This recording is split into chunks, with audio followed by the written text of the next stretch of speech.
আলোর শহর চন্দননগর।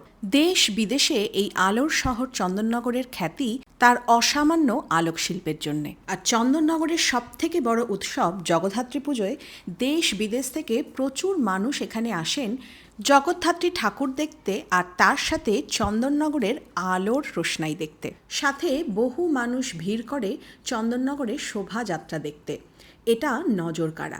কিন্তু শোভাযাত্রার আগেই দুর্ঘটনার আশঙ্কা এড়াতে সারা চন্দননগরের বিদ্যুৎ সংযোগ বিচ্ছিন্ন করা হতো।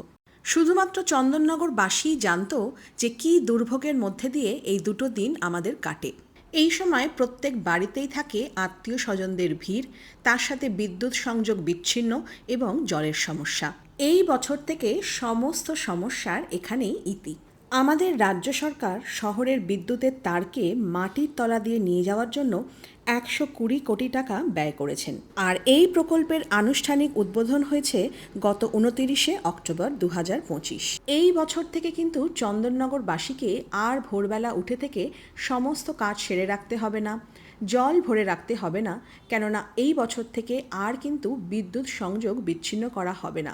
বাড়িতে থাকবে কারেন্ট, আর সাথে থাকবে পর্যাপ্ত জলও।